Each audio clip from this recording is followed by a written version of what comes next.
નમસ્કાર મિત્રો, જય દ્વારકાધીશ મિત્રો। શું ખરેખર મા બાપ આવા હોય? મયુરની પત્ની દક્ષાને બીજી વારની પ્રસૂતિનો સમય હતો। એને પેલા ખોડાનો એક દીકરો હતો જેનું નામ પિયુષ હતું। દક્ષાને 7મો મહિનો ચાલી રહ્યો હતો। મયુરે પોતાના મા બાપને ફોન કરીને કહ્યું કે બાપુજી, તમે તો હવે રિટાયર થઈ ગયા છો, તો પછી અમારી સાથે રહેવા આવી જાઓ ને। આમે દક્ષાને 7મો મહિનો ચાલે છે। હું તો આખો દિવસ નોકરી પર હોઉં અને પિયુષને પણ તૈયાર કરીને સ્કૂલે મોકલવાનો હોય અને એની દેખભાળ કરવાની હોય। આવા સમયે જો તમે અહીંયા હોવ તો દક્ષાને થોડો આરામ મળે ને। આ સાંભળી દક્ષાના સાસુએ કહ્યું કે દક્ષા હજી તો હરતી પડતી છે અને કચરા પોતા કરવા તો કામવાળી આવે છે અને કપડાં તો મશીનમાં ધોવાના હોય છે। એને તો ખાલી બસ ઊભા 2 જણાની રસોઈ અને વાસણ કરવાના હોય, તે તો એ કરી શકે છે। સાચી જરૂર તો ડિલિવરી પછી જ પડવાની છે, એટલે અમે અત્યારે નહીં પણ 9મો મહિનો અડધો જાય પછી આવશું। મયુરને પોતાની માની આ વાત ગમી નહીં। દક્ષાને પણ થયું કે જ્યારે મારી નણંદનો 7મો મહિનો ચાલી રહ્યો હતો ત્યારે તેમણે કહ્યું હતું કે હું 9મા મહિને પિયર આવીશ, તો મારી સાસુએ કહ્યું હતું કે બેટા, છેલ્લા દિવસોમાં બહુ દોડાદોડી કરીને કામ ન કરાય। ક્યારેક કંઈ થઈ જાય ને તો ચિંતામાં મુકાઈ જવાય।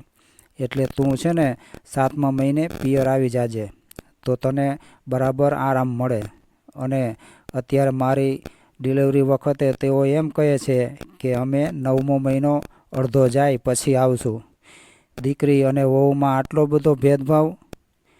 બીજાના મોઢે તો એવું કહેતા હોય છે કે અમે અમારી વહુને તો દીકરીની જેમ જ રાખીએ છીએ।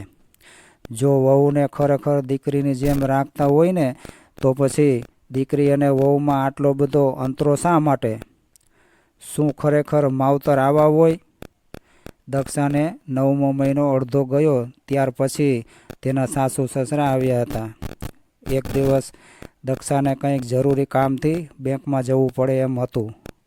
તેણે સવારે દાળ અને ભાત ધોઈ અને પલાળી રાખ્યા હતા। પછી તે બેંકમાં ગઈ। બેંકમાંથી પાછા આવતા બપોર થઈ ગયા હતા। તેણે આવીને જોયું કે તેના સસરા ટીવી જોઈ રહ્યા હતા અને સાસુ છાપું વાંચી રહ્યા હતા। દક્ષાએ રસોડામાં જઈને જોયું તો પ્લેટફોર્મ ઉપર દાળ અને ભાત એમ જ પડેલા હતા। તે ગર્ભવતી હોવાથી તેને ભૂખ પણ લાગી હતી, પરંતુ અહીં તો કંઈ જ થયું ન હતું। દક્ષાએ નમ્રતાથી પોતાની સાસુને કહ્યું કે બા, હું દાળ અને ભાત તો પલાળીને ગઈ હતી, તો પછી તમારે બાફી રખાય ને। એટલે તેની સાસુએ કહ્યું કે તારે કહીને જવું જોઈએ ને, તે ક્યાં કીધું તું કે દાળ ભાત બાફી રાખજો? સાસુનો આવો બાંડો જવાબ સાંભળીને દુઃખ સાથે દક્ષાની આંખમાં આંસુ આવી ગયા। તેણે વિચાર્યું કે જો આ જગ્યાએ મારી નણંદ હોત ને તો મારા સાસુએ કમ્પ્લીટ રસોઈ બનાવી રાખી હોત। દીકરી ઉપર દયા આવે, પરંતુ વહુ ઉપર કેમ દયા ન આવી? બાપુજી તો આખો દિવસ સત્સંગ અને ભક્તિ કરતા હોય છે, પણ આવી ભક્તિ શું કામની? શું માવતર ખરેખર આવા હોય? દક્ષાની ડિલિવરીનો દિવસ નજીક આવ્યો અને તેણે એક દીકરીને જન્મ આપ્યો, જેનું નામ સોનું રાખવામાં આવ્યું હતું। દક્ષા 2 દિવસ પછી હોસ્પિટલેથી ઘરે આવી।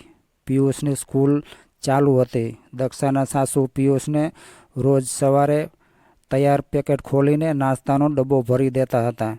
થોડા દિવસ પછી પિયુષે સહજ બાળ બુદ્ધિથી પોતાની મમ્મીને કહ્યું કે મમ્મી, બા રોજ મને સૂકો નાસ્તો ભરી દે છે, જે મને ભાવતો નથી।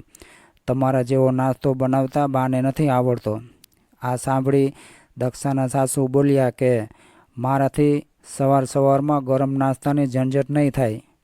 તેમણે દક્ષાને કહ્યું કે ઊભા નાસ્તો બનાવવામાં કંઈ વધારે મહેનત નથી પડવાની। કાલથી નાસ્તો તું જ બનાવી દેજે।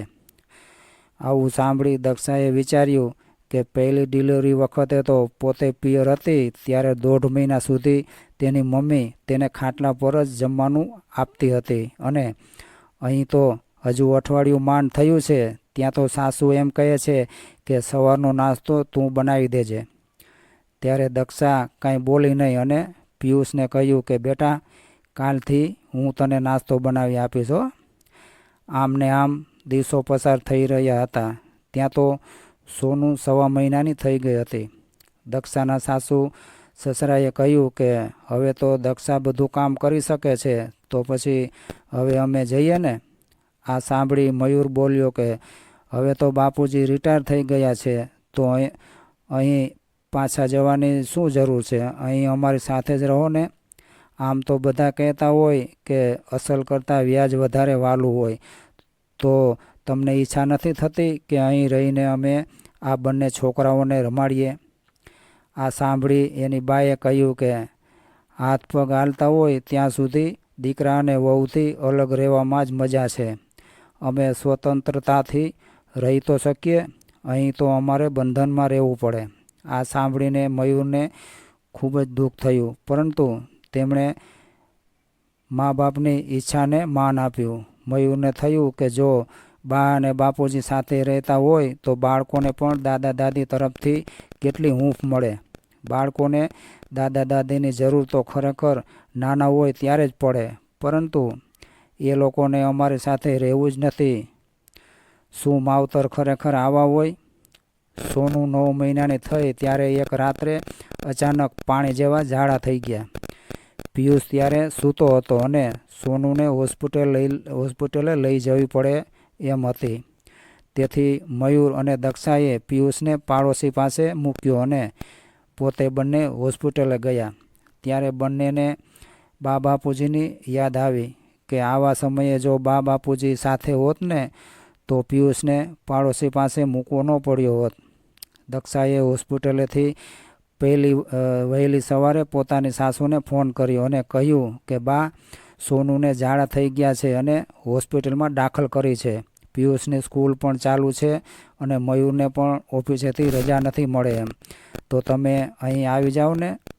ત્યારે દક્ષાની સાસુએ કહ્યું કે અમે તરત તો ના નીકળી શકીએ, 1-2 દિવસ પછી નીકળીએ, પરંતુ એનો કોઈ મતલબ નથી, કેમ કે 2-3 દિવસમાં તો આમે ઝાડા બંધ થઈ જશે. નાના છોકરાઓને તો આવું બધું તો થયા જ કરતું હોય છે, એમાં ગભરાવાનું શું હોય?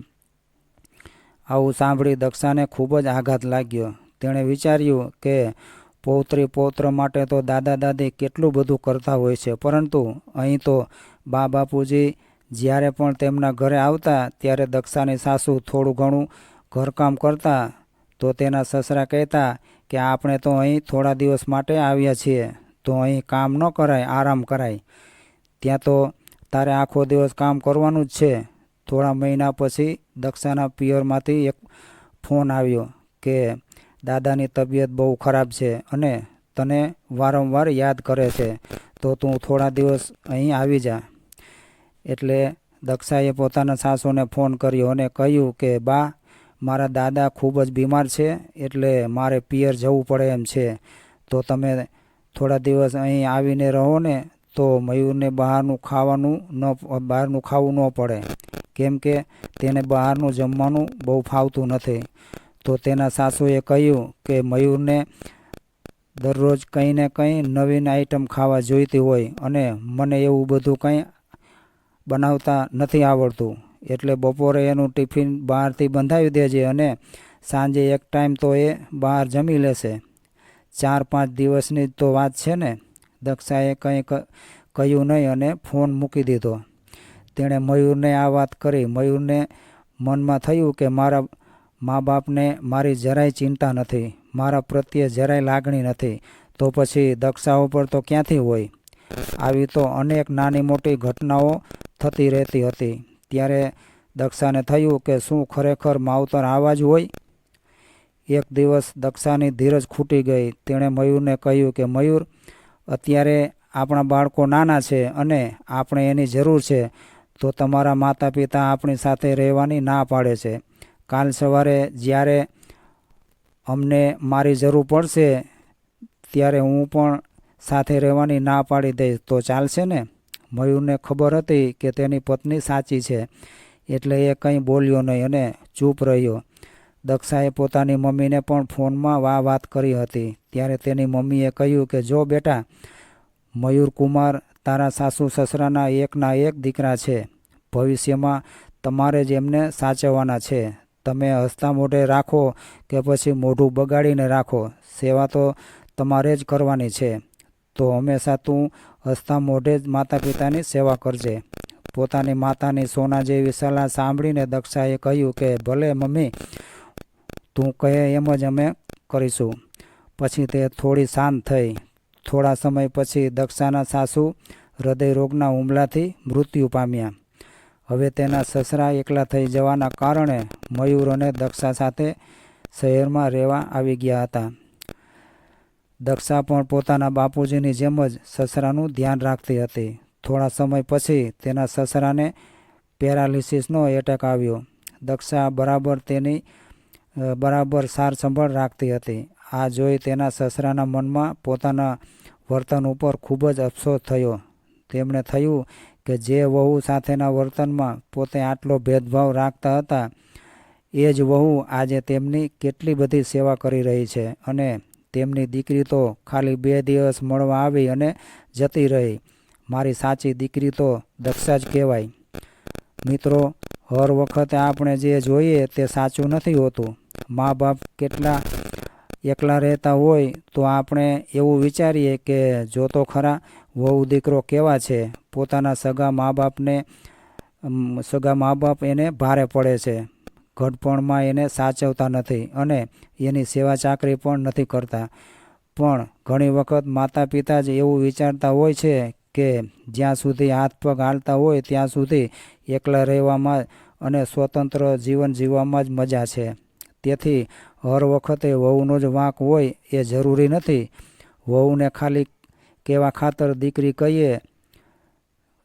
કહેતા હોય, પરંતુ જો પેટની દીકરી કરતાં પણ વહુને વિશેષ રાખશો તો તેને પોતાના માતા પિતા અને સાસુ સસરામાં કોઈ ફરક નહીં દેખાય.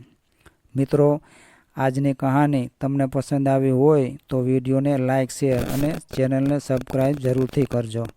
અને કોમેન્ટમાં જય દ્વારકાધીશ અવશ્ય લખજો. જય દ્વારકાધીશ.